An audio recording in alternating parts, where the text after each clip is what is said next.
जब रितेश की आंख खुली, उसने रियलाइज किया कि वो अपने बेड पर अकेला सोया हुआ था।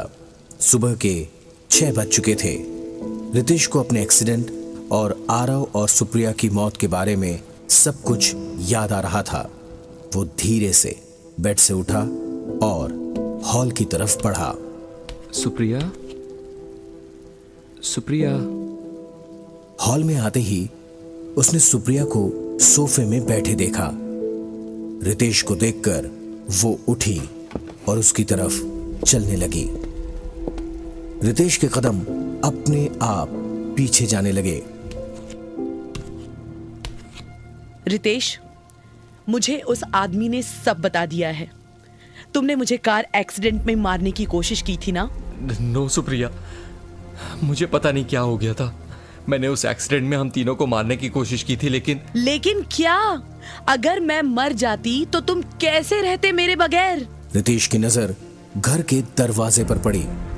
वहां कृतिका एक ट्रे में 2 चाय की कप लेकर खड़ी थी। रितेश, कैन आई कम इन? रितेश ने एकदम से सुप्रिया की तरफ देखा। आ गई तुम्हारी मिस्ट्रेस। मुझे सिर्फ एक शक के बेसिस पे मारने वाले थे और खुद एक्स्ट्रा मैरिटल अफेयर करते हुए कोई गिल्ट नहीं, कोई एम्बैरेसमेंट नहीं। इतने में वो आदमी सुप्रिया के बेडरूम से बाहर निकल कर आया। सुप्रिया, तुम ठीक कह रही हो। Ritesh is a disgusting man, selfish, डरपोक, मर्डरर। रितेश का कमजोर दिमाग अब और नहीं सह पाया। वो अपने कानों पर हाथ रखकर नीचे बैठ गया। Shut up all of you. बंद करो ये पागलपन। मेरा दिमाग फटा जा रहा है। कृतिका रितेश के पास आई और उसके कंधे पर हाथ रखा। रितेश, मेरे साथ अंदर बेडरूम में चलो, मुझे तुमसे कुछ बात करनी है। बिल्कुल, जाओ, have a good time with her. लेकिन मैं कहीं नहीं जा रही। मैं यही हॉल में तुम्हारा वेट करूंगी। साला लूजर। सुप्रिया, छोड़ दो इसे, रहने दो अकेले। He doesn't deserve you. इसकी मिस्ट्रेस भी इसे आज या कल छोड़ ही देगी। रितेश, उठो, अभी मेरे साथ अंदर चलो। कृतिका और रितेश अब बेडरूम के अंदर थे। रितेश बेड पर जाकर बैठ गया। उसने नम आंखों से कृतिका को देखा। I am not a good man Kritika. Supriya और अपने दोस्त आरव को मैं नहीं मारा था। वो एक्सीडेंट नहीं था। मैं जानबूझकर कार खाई में ले गया था। Oh my God, but why? मुझे गलतफहमी हो गई थी कि सुप्रिया और आरव के बीच में कुछ चल रहा था। एक तरफ मेरी लॉयल और लविंग वाइफ और दूसरी तरफ मेरा जिगरी दोस्त, the 2 most valuable people in my life, जिन्होंने मुझसे बहुत प्यार किया और मैंने उनके प्यार के बदले उनको मौत दे दी। किस लिए? सिर्फ एक शक के बिना पर। मेरे पास तो उनके अफेयर का कोई प्रूफ भी नहीं था। शक ने धीरे धीरे मेरे दिमाग को जकड़ लिया।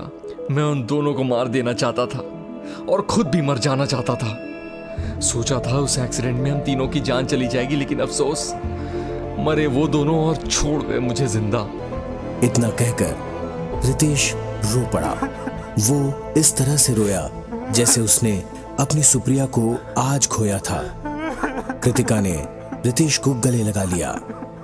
मैं उसके बिना नहीं रह सकता Kritika. I love her so much. I'm sorry Supriya.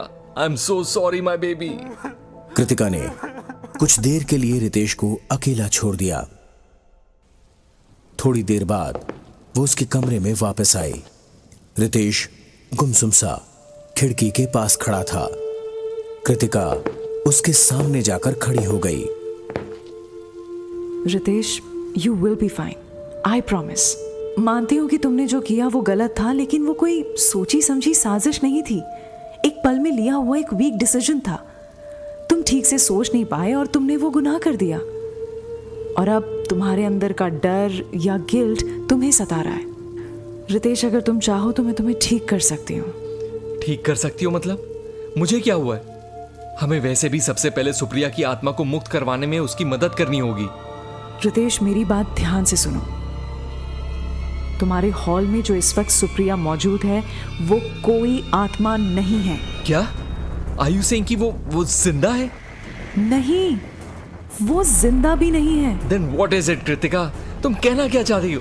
Kritika ने रितेश का हाथ पकड़ा और उसे बेड पर जाकर बिठाया। सुप्रिया तुम्हारे मन का छलावा है और कुछ भी नहीं। It's a trick played by your own mind. Supriya को मार देने का गिल्ट तुम्हारा ब्रेन प्रोसेस नहीं कर पाया, और तो और तुम्हें उसके बिना कभी जीना आया ही नहीं। You needed her always. इसीलिए तुम्हारे दिमाग ने उसे अपनी दुनिया में जिंदा रखा। असलियत में ना तो वो जिंदा है और ना ही कोई भूत है। इन सिंपल वर्ड्स, वो तुम्हारे ब्रेन की पैदाइश है, जिसे साइकाइट्री की भाषा में ईगोसेंटोनिक हेलुसिनेशन कहते हैं। रितेश के चेहरे से साफ पता चल रहा था कि उसे कृतिका की बात समझ में नहीं आ रही थी। Ritesh, try to understand. ये कंडीशन तुम्हारा सर्वाइवल मैकेनिज्म था। अगर तुम्हारा ब्रेन तुम्हें सुप्रिया की प्रेजेंस का एहसास नहीं दिलाता तो शायद तुम्हारा नर्वस ब्रेकडाउन हो जाता, या you could have died. Ritesh ने अपनी आंखें बंद कर ली। फिर अगले ही पल वो बेड पर ही फेंट हो गया। कृतिका ने रितेश का सामान एक बैग में पैक किया और उसका हाथ पकड़कर कमरे से बाहर ले आई। देखो रितेश, तुम्हारी रिकवरी के लिए तुम्हें कुछ हफ्ते मेरे घर रहना होगा। यहाँ रहोगे तो ठीक नहीं हो पाओगे। सुप्रिया हॉल में मौजूद थी और उन्हीं को देख रही थी। How can you do this to me, Ritesh? एक दूसरी औरत के लिए मुझे यहाँ अकेले छोड़कर जा रहे हो तुम? कृतिका ने चलते हुए रितेश की तरफ देखा। यहाँ जो भी तुम्हें दिखाई दे रहा है वो सच नहीं है। Just keep walking. रितेश नहा धोकर कृतिका के डाइनिंग टेबल पर बैठा था। सुबह के 10 बज रहे थे। आज तो कमाल हो गया, बारिश ही नहीं हो रही है। रितेश गहरी सोच में बैठा था। हे, क्या हुआ? All okay? समझ में नहीं आ रहा है। अगर सुप्रिया मेरे मन का छलावा है तो उस दिन सुप्रिया ने तुम्हारे साथ डिनर कैसे किया? कृतिका ने डाइनिंग टेबल की चेयर खींची और बैठ गई। वो सुप्रिया नहीं थी रितेश, वो सुप्रिया के भेस में तुम थे। क्या मैं था? मतलब? हाँ रितेश, तुम उस दिन साड़ी पहनकर मेरे घर पे आए थे। मैं भी तुम्हें औरतों के भेस में देखकर एक पल के लिए डर गई थी। तुम्हें बताना चाहती थी, लेकिन मुझे पता है इस कंडीशन में किसी को एकदम से सच बताकर शॉक देना डेंजरस हो सकता है। इसीलिए मैंने सही टाइम का वेट करना ठीक समझा। It's so weird. मुझे कुछ याद नहीं है। आई मीन सुप्रिया को इमेजिन करके उससे बात करना एक बात है, लेकिन उसके भेस में किसी के घर जाना दूसरी बात। Why would I do that? देखो, जैसा कि मैंने कहा, तुम्हारा दिमाग हर तरीके से सुप्रिया को जिंदा रखना चाहता है। उसके लिए उसे इमेजिन करके बात करो या उसके जैसे बनकर किसी से मिलो, क्या फर्क पड़ता है? दोनों केसेस में सुप्रिया जिंदा रही। एक केस में तुमने अपने आप को सुप्रिया की प्रेजेंस को लेकर कन्विंस किया और दूसरे केस में किसी और को उसकी प्रेजेंस का प्रूफ देना चाहा।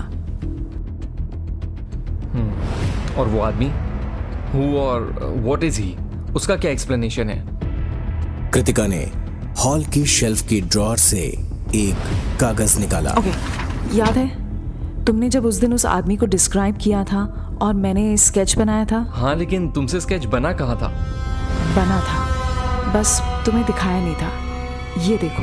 रितेश ने कृतिका का दिया हुआ स्केच देखा। ये कैसे हो सकता है? ये तो मैं हूँ। It's me. Yes Ritesh, it was always you. I mean तुम्हारा गिल्ट। तुम अपने गिल्ट के साथ डील नहीं कर पा रहे थे। तुम उसे कहीं दबाने की कोशिश कर रहे थे। इसीलिए तुम्हारे गिल्ट ने एक इंसान का रूप ले लिया और तुम्हारे सामने आकर खड़ा हो गया। It can be called as a coping mechanism too. Ritesh अब बस चुप था। उसकी नजरें सामने कहीं खोई हुई थी, मानो जैसे वो अंदर से सुन्न पड़ गया हो। कृतिका ने उसके कंधे पर हाथ रखा। रितेश, मैं जानती हूँ कि तुम्हारे लिए ये बहुत टेस्टिंग टाइम है। लेकिन trust me, I will get you out of this. मैं तुम्हें तुम्हारी लाइफ वापस दिलवाऊंगी। It's my moral duty as a psychiatrist. लेकिन इसमें तुम्हें मेरा साथ देना होगा, वही करना होगा जो मैं कहूंगी। कृतिका के रितेश के साथ काउंसलिंग सेशंस को अब 1 हफ्ता हो चुका था। दोनों आज कृतिका के लॉन में बैठे थे। रितेश, मेरी बताई हुई टेक्निक से तुम्हें इम्प्रूवमेंट महसूस हो रहा है? I definitely feel better. वो अनजान आदमी वो अब मुझे ऑलमोस्ट ना के बराबर दिखाई देता है, लेकिन सुप्रिया अब भी दिन में कई बार आसपास दिखाई देती है। तुमने मुझे कहा था कि मैं अपने आप को माफ़ कर दूं, लेकिन शायद यही चीज़ मेरे लिए सबसे ज़्यादा मुश्किल साबित हो रही है। ओके, तुम अपनी डायरी में अपने सारे थॉट्स लिखते जाओ and don't forget the breathing techniques. एक दिन भी मिस नहीं होना चाहिए। रितेश हल्का सा मुस्कुराया और शांत बैठा रहा।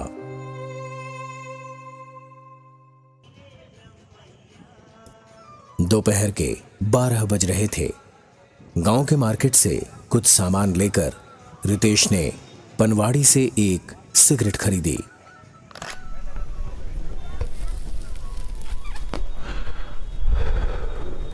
रिसेंटली लगी इस नई आदत से रितेश को काफी सुकून मिल रहा था। तुम कृतिका को सब सच क्यों नहीं बता देते?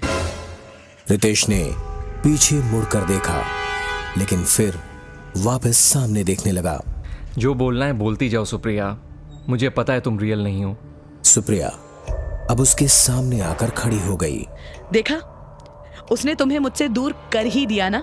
रितेश, तुम समझते क्यों नहीं? वो मुझे रास्ते से हटाकर तुमसे शादी करना चाहती है। तुम्हें हमारे रिश्ते के 11 सालों का वास्ता रितेश, प्लीज होश में आओ।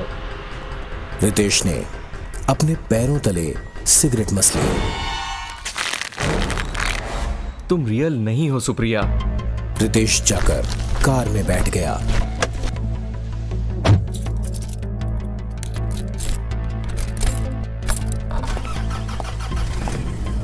सुप्रिया उसकी खिड़की के पास आई।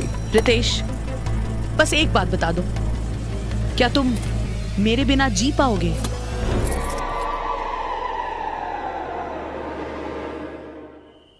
रात का डिनर करके रितेश कृतिका के घर एक बेडरूम में लेटा हुआ था। वो पिछले 12 दिनों से इसी कमरे में रह रहा था। उसने पास में पड़ी अपनी डायरी उठाई और अपने थॉट्स लिखना शुरू किए। तभी उसने देखा कि सुप्रिया उसके बगल में लेटी थी। ठीक है रितेश, उसने तुम्हें कहा कि मैं तुम्हारे मन का छलावा हूं, है ना? तो चलो एक काम करते हैं, अपनी तसल्ली के लिए ही तुम मुझे छू कर देखो।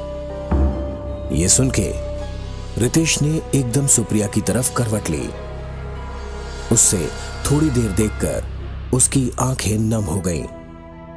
उसने अपना हाथ सुप्रिया की तरफ बढ़ाया और फिर धीरे से उसके हाथ को छुआ। उसे छूते ही वो एकदम से उठकर बैठ गया। इस बार सुप्रिया रितेश के पास आई और उसे कसकर गले लगा लिया। सुप्रिया की छुअन से रितेश का पूरा शरीर कांप रहा था।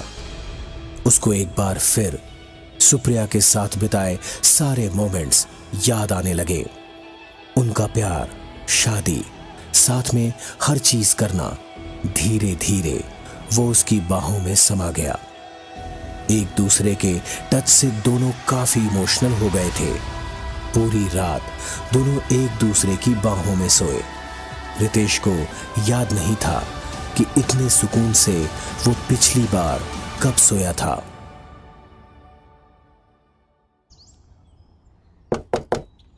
रितेश, रितेश, उठो। जब रितेश ने दरवाजा नहीं खोला तो कृतिका अंदर आ गई। सुकून से सोए हुए रितेश को देखकर कृतिका को एकदम से रितेश पर प्यार आ गया और उसने उसके माथे को किस किया। तभी रितेश तपाक से उठ गया। उसे देख कृतिका एकदम से पीछे हटी। उठिए जनाब, आपका ब्रेकफास्ट रेडी है। रितेश कृतिका को घूर रहा था। तुमने मुझसे झूठ क्यों कहा? एक मिनट, क्या झूठ? What are you talking about? कल रात सुप्रिया यहाँ आई थी and I could touch her, I could feel her, उसकी बॉडी, उसके बाल, एवरीथिंग। कल पूरी रात हम एक साथ गले मिलकर सोए। ये मेरी हेलुसिनेशन नहीं हो सकती कृतिका।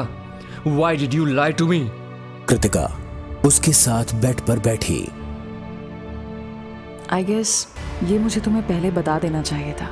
जब हम इस कंडीशन को ठीक करते हैं तो बहुत सारे केसेस में इसके सिम्टम्स टेम्पररी और स्ट्रॉन्ग हो जाते हैं। तुम्हारा सुप्रिया को टच करना तुम्हारी ब्रेन की ही ट्रिक है।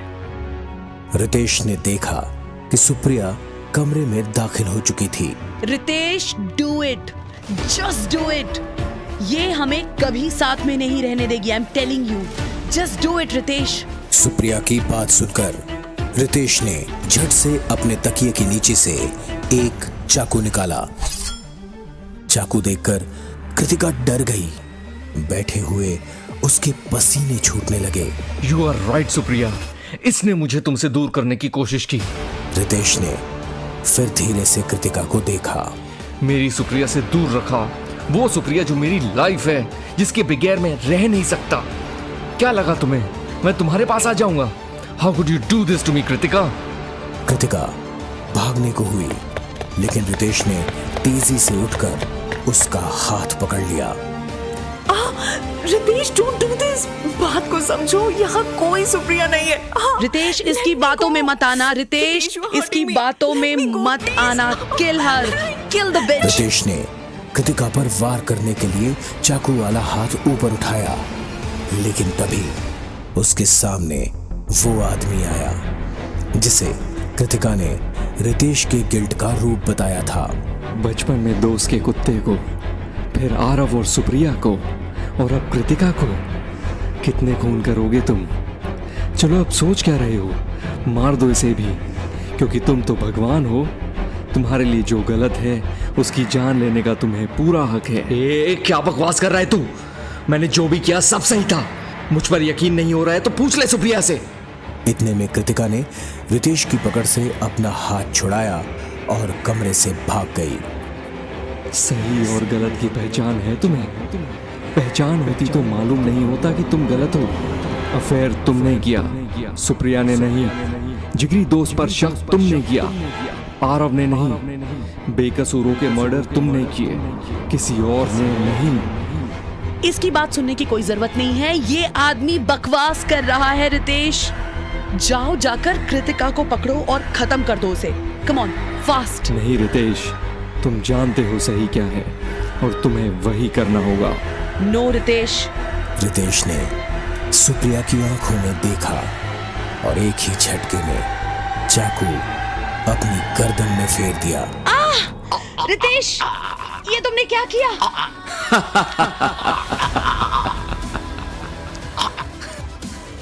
अगले ही पल रितेश फर्श पर ढेर हो गया। उसकी आंखों के सामने अब सब धुंधला होता जा रहा था। उस धुंधलाहट में उसे सुप्रिया का रोता हुआ चेहरा और उस आदमी का हंसता हुआ चेहरा दिखाई दिया।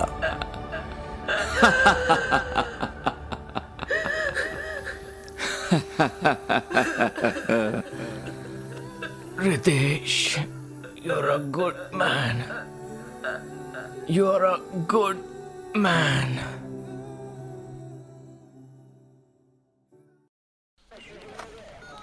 सॉरी मिस कृतिका, आपको पुलिस स्टेशन बुलाना पड़ा। That's okay inspector. बताइए, कुछ बताना चाहते थे आप? पिछले हफ्ते के हादसे के बाद हमने आपके दोस्त रितेश पर एक बेसिक इन्वेस्टिगेशन जारी की। मैं जानता हूं it was a suicide case, but still he tried to attack you. इसलिए एक ऑफिशियल इन्वेस्टिगेशन करना जरूरी था। ओके, एक्चुअली इंस्पेक्टर, उनकी दिमागी हालत ठीक नहीं थी।